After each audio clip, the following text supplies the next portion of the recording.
The orange glow of the blast furnaces never truly fades in Gary. But tonight, the smoke feels heavy enough to drown in. Marlene stands on her sagging porch, the metallic tang of the mill still coating her tongue as she watches her husband adjust a silk tie and flash $1 million smile. He looks like a man on his way to save the world, while her own hands, stained with carbon and grease, won't stop shaking. She reaches into the mailbox, expecting the usual clutter of industrial flyers. But her fingers snag on a heavy, gray envelope with a blood-red seal. As the paper tears with a sound like a gunshot, the silence of the house becomes a trap. Marlene's eyes lock onto a single word, notice, and a number so large it feels like a physical blow to her chest. Behind her, the reflection of the distant factory fires dances in the window, making the kitchen look like it's already burning. She looks at the polished shoes of the man she loves as he walks away. Then back at the legal document that says she has 30 days before the locks are changed. Somewhere between the roar of the mills and the lies whispered over dinner, the floor has dropped out from under her, and the person holding the shovel is the only one she ever trusted. Heavy steel-toed boots scraped against a carpet of iron shavings and jagged gravel, the sound harsh in the cooling evening air. Behind Marlene Haggerty, the massive automatic gates of the Gary Works steel mill groaned shut, their mechanical clang severing the relentless, low-frequency thrum of the blast furnaces. The sky over Gary, Indiana, resembled a fresh, weeping wound. It bled a searing orange light that struggled to pierce through a thick, persistent shroud of ashen haze. Marlene reached up, her movements stiff, and pried the protective goggles from her face. The skin beneath remained pale, 2 stark circles of clean flesh amidst a landscape of soot and grease. Her fingers betrayed a fine, rhythmic tremor as she fumbled with the top button of her heavy welding jacket. Outside, the atmosphere carried the sharp, chemical tang of sulfur. Yet it felt mercifully thin compared to the suffocating, incandescent hell of the assembly floor. Marlene inhaled the smog deeply, her gray-blue eyes tracking the final slivers of sun as they drowned behind the rusted, skeletal ribcage of the factory. The 12-hour roar that had vibrated in her skull all day finally began to recede, replaced by the mournful, distant wail of sirens echoing from the city's hollowed-out center. Rubber soles, worn thin from years of service, felt like they were fusing to the sun-baked asphalt of the sidewalk. Each stride Marlene took sent a dull, thudding pulse of pain through her lower back, a sensation so sharp it felt as though the internal steel frame of her body had finally developed a hairline fracture. The heavy canvas bag slung over her shoulder acted as a dead weight, its straps sawing into her collarbone through the flannel of her shirt. She attempted a deep breath, seeking air to clear her head, but instead, a sensation like swallowed glass scraped against the walls of her throat. Fine coal dust had settled deep in her bronchi, triggering a dry, rhythmic cough that shook her thin frame. She pressed a scarred palm against her chest, trying to smother the internal burning. The road home stretched out before her, a seemingly infinite ribbon of gray, weathered by industrial heat and neglect. A bead of sweat tracked down her temple, carving a pale, wet furrow through the grime on her cheek as she trudged forward. Upon reaching the sagging porch of their small home, Marlene's gaze locked onto Frank. He stood before a clouded, silver-backed mirror he had bolted to the porch wall, his movements jerky and frantic as he fought to tighten the knot of a cheap silk tie. Marlene halted at the bottom step, her eyes dropping to his shoes. They were polished to a high, reflective gloss that seemed obscene in this neighborhood. The scent of mint-heavy aftershave and freshly pressed cotton wafted from him, a sharp, clinical contrast to the heavy smell of scorched metal and old sweat clinging to her skin. Frank winked at his own reflection, his narcissism blinding him to the hollowed-out exhaustion etched into his wife's features. Marlene shifted the weight of her tool bag from one hand to the other, her knees threatening to buckle. Frank adjusted his collar with a flourish and flashed a wide, toothy grin the moment he caught her silhouette against the deepening twilight. Frank surged toward her, his arms wide, hands chopping through the air with practiced, theatrical energy. His voice rose in a confident boom, easily drowning out the rhythmic hum of passing traffic. He struck his fist into his palm, launching into a familiar, high-octane sermon regarding the sanctity of justice and the unbreakable unity of the working class. Marlene stood silent, watching him cadence his words around the upcoming union meeting and the great battle for labor rights. A feverish, manic light danced in Frank's dark eyes as he painted a picture of imminent victories over the faceless corporate giants. She leaned heavily against the porch railing, her body sagging while Frank paced the weathered boards like a man on a stage. He promised her, with a voice full of unearned authority, that she would soon forget the soul-crushing weight of double shifts. Every word he spoke fell into the quiet evening air with the hollow, tinny sound of a discarded soda can. Frank reached out, his fingers nimble and quick as they plucked a thick paper envelope from Marlene's grasp. She felt the physical weight of her week's labor vanish in an instant.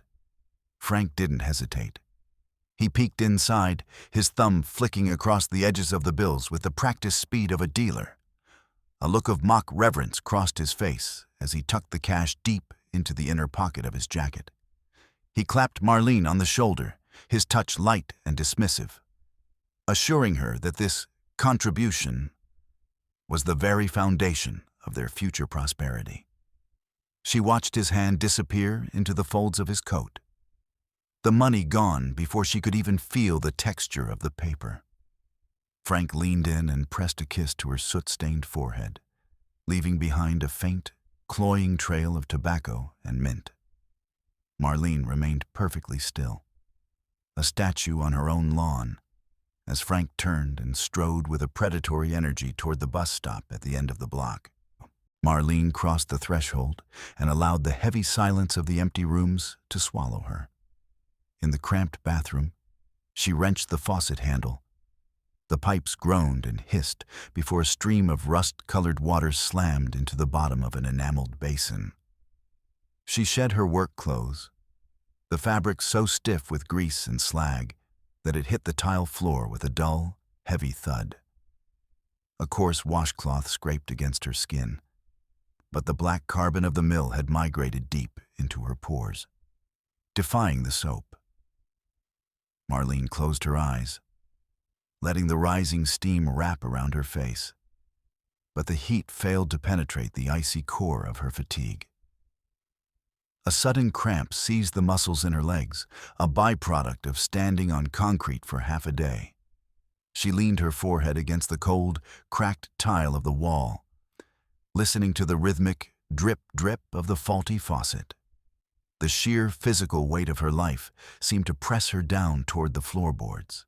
Wrapped in a threadbare bathrobe that offered little warmth, Marlene walked back to the front door. The metal mailbox mounted to the exterior wall shrieked in protest as she pried it open. Inside, she found the usual clutter: glossy flyers promising discounts on industrial-strength detergent and coupons for greasy, cardboard-crust pizza. Amidst the colorful trash, a narrow envelope of heavy, gray stock caught her eye. It bore the stark, official stamp of a law firm, with her own name, Marlene Haggerty, printed in a bold, unforgiving font. Her damp fingers left dark, translucent smudges on the paper. She retreated to the kitchen, tossing the advertisements onto the table like discarded husks. Her heart began a frantic, uneven rhythm, the thudding of her pulse echoing in the hollows of her temples. Marlene slid the tip of a paring knife under the envelope's seal. The paper tore with a dry, jagged rasp that sounded like a gunshot in the hushed house. She unfolded the single sheet of paper, and her vision locked onto a word at the top, boxed in by a thick black border. Notice. Her eyes darted across the legalese, snagging on phrases like breach of contract and termination of ownership rights. The date at the bottom was a death sentence. In 30 days, the locks on this very door would be changed. The paper in her hands began to vibrate, emitting a faint, papery rustle. Marlene sank onto a kitchen chair, the vinyl cold against her skin as the chill of the room worked its way under her robe. The red seal at the bottom of the page looked to her like a brand of permanent public shame. She forced herself to focus on the column of figures attached to the notice.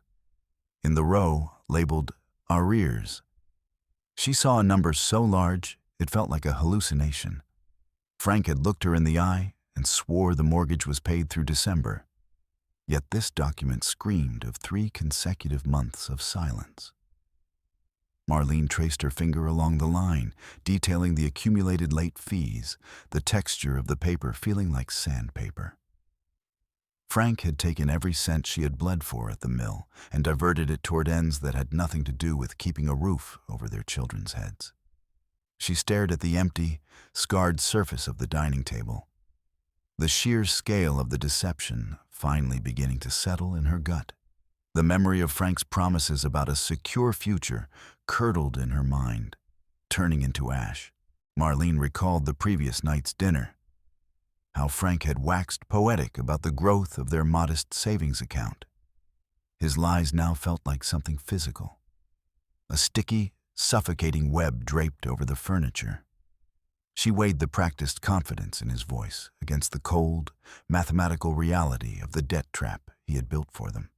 Images of Frank's new ties, his expensive aftershave, and those mandatory union dues flashed through her mind like a slideshow of betrayal.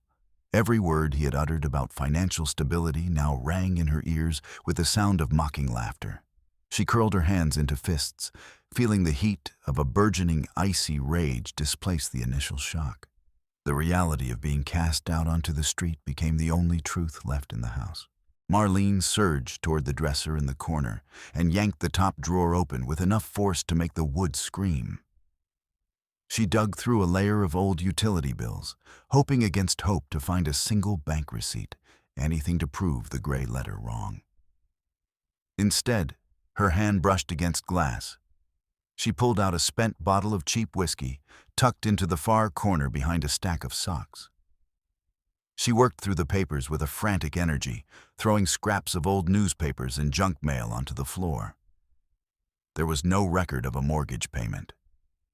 In the next drawer, she found only a layer of dust and a second empty bottle, this one wrapped carefully in a hand towel to prevent it from clinking. She scattered Frank's belongings across the room, finding nothing but the evidence of a secret, sustained drunk, and a total, callous disregard for the debt. Marlene straightened up abruptly, kicking aside a crumpled newspaper. Her gaze returned to the kitchen table, where the eviction notice lay like a coiled snake. Marlene Haggerty kicked the heavy oak door of the steelworkers' union hall open, the wood striking the wall with a hollow boom. The gold leaf lettering on the glass, long ago peeled and faded, seemed to mock her entrance. Inside, the air was a stagnant soup of stale tobacco smoke and the sweet, rot-like scent of aging paper. Marlene's breathing was ragged, her chest heaving beneath the grime-streaked fabric of her work jacket, her knuckles white as she gripped the gray eviction notice. She slammed the paper down onto a counter cluttered with overflowing files, sending a plume of gray dust into the air. Her eyes scanned the room, darting past the framed portraits of stern, bearded men who had founded this place. She didn't notice the bead of sweat that rolled off her chin and landed on the notice, blooming into a dark, ugly stain on the legal text. A silver-haired secretary named Miller adjusted his spectacles, peering at Marlene through lenses so thick they distorted his eyes into pale orbs. He shook his head with a slow, agonizing deliberation, the sound of his ancient leather chair creaking in the sudden silence. Miller informed her, his voice devoid of any warmth, that Frank no longer held any standing in this office. Marlene watched his thin lips curl with a flicker of unmistakable disdain as he uttered the date of Frank's termination. 6 months ago. The blood began to thrum in Marlene's ears, a rhythmic pounding that drowned out the steady, mechanical ticking of the wall clock. Frank had been cast out in disgrace, and the realization hit her like a physical blow. For half a year, Frank had kissed her goodbye every morning and walked out into a void of his own making. Frank's former associates, huddled over a game of cards in the far corner, fell silent and turned their collective gaze toward Marlene. One of the men leaned over and spat a dark stream of tobacco juice onto the floorboards, before muttering through gritted teeth that Frank had dipped his wick into the emergency fund. Marlene listened, paralyzed, as the details spilled out. Frank had systematically drained the coffers meant for widows and laborers who had lost limbs in the white heat of the furnaces. A slick, oily cold spread across Marlene's skin as the men described how Frank had sworn on his honor while pocketing the last cents of the collective. She saw the way their knuckles bunched, the suppressed violence in their posture. And she knew that, in this town, Frank Haggerty's name was now synonymous with nothing but theft and betrayal. Marlene tore into the bedroom, ripping the quilt from the bed with a violent jerk that sent feathers spiraling into the air. She hurled Frank's jackets onto the floor and began to probe every seam with a frantic, tactile desperation. Her fingers found the lining of the gray suit, the one he wore to his meetings, and she shredded the fabric with a satisfying, rhythmic rip. The sound of the tearing cloth offered a brief, jagged hit of adrenaline. She turned the pockets inside out, showering the carpet with tobacco crumbs and flattened matchbooks. She worked like a woman possessed, her nails snagging on buttons and zippers, oblivious to the way the room was dissolving into a chaotic landscape of torn textiles and rising dust. She shoved her hands beneath the heavy mattress, lifting the corner with a guttural grunt of effort. Hidden among the gray dust bunnies, she found a thick stack of rectangular slips held together by a single, perishing rubber band. She snapped the band, and the pawn tickets from the Golden Anchor fluttered across the sheets like falling leaves. Marlene read the dates, a relentless chronological record of ruin. Last Tuesday, the previous Friday, the Monday before that. Each slip was marked with a heavy blue ink stamp and the illegible scrawl of a clerk. Nausea rose in her throat, thick and bitter, as she realized Frank had been methodically liquidating their life, item by item, for months. Marlene's eyes locked onto a ticket dated the 14th of the previous month. She read the description with a mounting sense of horror. Ring, 14K gold, single sapphire, engraved MH interior. Her hand flew to her own bare throat, her fingers tracing the ghost of her mother's ring, which she had kept tucked away in a velvet box behind the mirror. Frank had traded it for a miserable $30. She could see the figure clearly in the amount paid column. She crushed the slip in her fist, the sharp corners of the paper biting into the meat of her palm. The memory of her mother, pawned off for a single night's stake in some gutter-bound game, ignited a white-hot furnace of hatred in Marlene's chest. She discovered a hidden slit in the lining of Frank's duffel bag, a space meant for a structural stay. She reached in and pulled out a deck of worn cards, printed with the silhouettes of racing horses and greyhounds. Marlene saw the margins crowded with Frank's frantic, tight handwriting. Odds, wager totals, and heavy, aggressive crosses marked next to the names of losing favorites.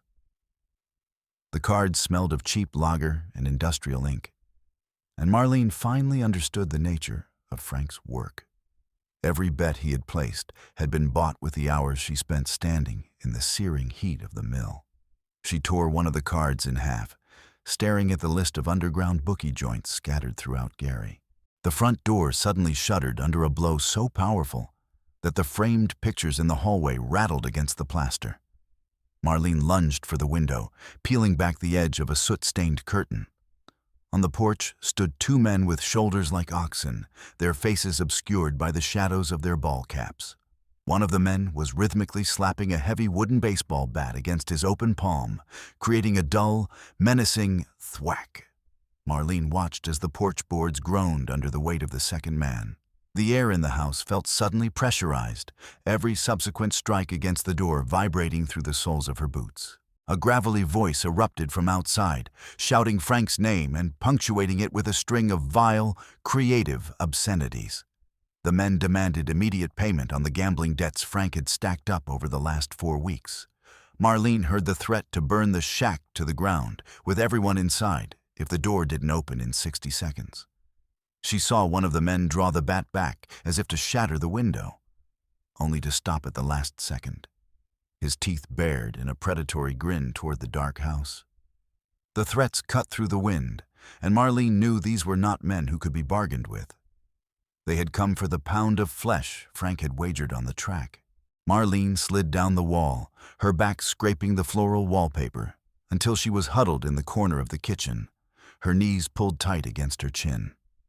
Outside, the eternal, low-frequency hum of the Gary Mills continued, a sound that now served as the soundtrack to her own personal apocalypse. The pounding on the door resumed, interspersed with the collector's bellows for their money.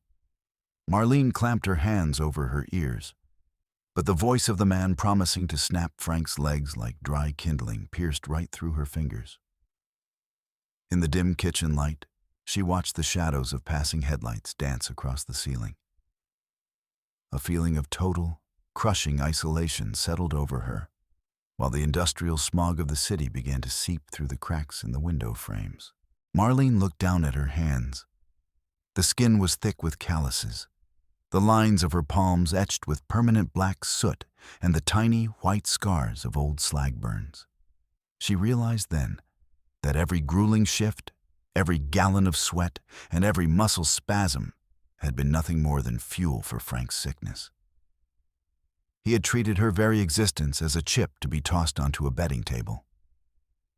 She felt something deep inside her finally snap, a clean, silent break, like a steel cable failing under a 1,000-ton load. Her labor, her loyalty, her very life had been pissed away in the dust of an Indiana racetrack. Her anger cooled, turning into something sharp and surgical, cutting through the fear of the men outside. Marlene reached out toward the kitchen table and closed her hand around the heavy, wooden grip of a butcher knife. She stood up, her spine straightening, and stepped into the center of the room to face the shaking door. The blade caught a sliver of light from the street lamp outside, glowing with a dull, dangerous luster. She gripped the handle until her knuckles turned the color of bone. Marlene was no longer a victim waiting for the blow. The internal walls that had held the facade of her marriage together had finally crumbled. She stood her ground, waiting for the wood of the door to give way, ready to face whatever came through it.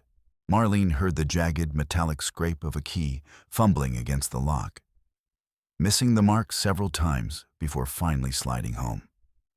The door swung inward, dragging a draft of cold, damp air and the sharp reek of stale bourbon and cheap cigarettes into the house. Frank Haggerty stumbled inside, his gait unsteady as he caught his shoulder against the frame to keep from toppling. A practiced, sickly sweet smile was plastered onto his face, though it failed to reach his eyes, which darted around the room with a frantic, rodent-like energy. Frank adjusted his tie with a theatrical flourish, trying to project the image of a man who had just returned from a significant triumph. Marlene stood perfectly still in the shadows of the hallway, watching as Frank tilted his chin up, oblivious to the wreckage she had made of the bedroom. Frank cleared his throat, his voice rising in an animated boom, as he began to weave a tapestry of lies about his heated debates with the union board. His words, filled with hollow buzzwords like solidarity and wage tiering, seemed to thicken the air in the kitchen. Marlene slowly raised her arm, her finger pointing toward the heap of ruin in the center of the living room. There, on the rug, sat the pile of Frank's mutilated clothes, his jackets ripped open and his trousers turned inside out. Scattered across the mess were the blue pawn tickets from the Golden Anchor, their glossy surfaces catching the harsh light of the single overhead bulb. Frank's sentence died in his throat, his jaw twitching as his eyes locked onto the slip describing the sapphire ring. Marlene lunged forward, her fingers crushing the gray eviction notice into a tight, jagged ball. The paper crunched with a sound like breaking bones, and she hurled it with all her strength into Frank's face. The wad of paper struck him in the cheek before falling to the floor, where it partially unfurled at his feet. Frank froze, his gaze dropping to the red legal seal that now looked like a fresh bloodstain on the floorboards. The air left his lungs in a long, rattling hiss, and his face turned the color of cold ash. Marlene watched the way his Adam's apple bobbed frantically in his throat. But no words emerged from the man who always had an answer. Frank made a clumsy, desperate move toward her, his hands outstretched with fingers that wouldn't stop shaking. He tried to seize Marlene's wrists, his voice a frantic mumble about a run of bad luck and a sure thing that would fix everything by next week. Marlene could smell the fear radiating off him, a sharp, acidic scent that cut through the bourbon. When his fingers brushed her elbow, she reacted with a violent, instinctive shove. The force of her strike caught him square in the chest, sending him reeling backward. Frank's spine hit the wall with a hollow thud, the impact causing the coat rack to rattle against the plaster. Marlene watched him slide down the wallpaper, gasping for air like a landed fish. Frank scrambled to his feet, his face contorting into a mask of cornered, desperate rage. His voice broke into a high-pitched bark as he pointed a trembling finger toward the window, where the factory chimneys loomed like black spikes. He screamed curses at the corporate fat cats and the dying economy, blaming the entire world for the fact that he had sought salvation in the betting parlors. Spittle flew from his lips as he tried to convince Marlene that his gambling had been their only real chance to escape the decay of Gary. Marlene watched the veins in his neck bulge, her expression flat and dead as he shouted himself hoarse. Marlene cut through his tirade with a single, quiet question about her mother's sapphire ring. She stepped into his personal space, her presence cold and suffocating, demanding the return of the only thing she had left of her past. Frank deflated instantly, his shoulders sagging toward his waist as if his bones had turned to liquid. He spread his empty, grime-streaked hands, showing her the dirt under his nails and the absence of his own wedding band. He whispered that Black Lightning had come in second, and the ring had been seized to cover the vig on an older debt. Marlene watched him avert his eyes, his entire being shrinking into a pile of pathetic, transparent deceits. A blow struck the front door from the outside, so violent that the top panel cracked, sending a shard of wood spinning across the floor. The sound echoed through the house like a gunshot. Frank flinched, his body dropping into a low, terrified crouch. His eyes went wide, reflecting a raw, animal terror of the men on the porch. He began to look around the room with a frantic, twitching energy, his gaze jumping from the locked back door to the narrow, high window in the pantry. Marlene watched him pull his head into his shoulders, trying to make himself small, while the muffled, cruel laughter of the collectors drifted in from the porch. Frank broke into a run, heading for the kitchen window and knocking over a chair in his haste. His fingers clawed at the sash, trying to wrench the frame up so he could scramble out into the overgrown weeds of the backyard. Marlene was faster. She cut him off with a short, sharp movement. The steel blade of the butcher knife caught the light as she held it an inch from his stomach. Frank froze, the cold tip of the metal pressing into the thin cotton of his shirt. Marlene stared directly into his pupils, her hand as steady as a stone. Frank backed away from the window, his breath coming in ragged, shallow gulps as he kept his eyes on the blade. The front door groaned under another assault, and the top hinge shrieked as it tore free from the frame. Frank collapsed to his knees in a puddle of spilled water, the fabric of his trousers darkening instantly. He reached out and grabbed the hem of Marlene's robe, looking up at her with a look of sickening, dog-like desperation. He begged her to go to the kitchen vent and pull out the tin of burial money she had hidden there. He swore on his life that if he gave that money to the men outside, he would leave Gary and never come back. Marlene felt his fingers clutching at her, trying to buy one more hour of his worthless life with the last of her savings. Marlene looked down at the man crawling on the floor, his knees gathering dust and scraps of torn paper. She no longer saw a husband, a partner, or even a recognizable enemy. In his place was a pile of gray, useless slag, the waste product left over after the real metal has been extracted. She felt a strange, hollow vacuum where her anger used to be. Frank continued to whimper and plead, but to Marlene, his voice was nothing more than the distant, meaningless hum of the mills. He had finally become a zero in the equation of their home.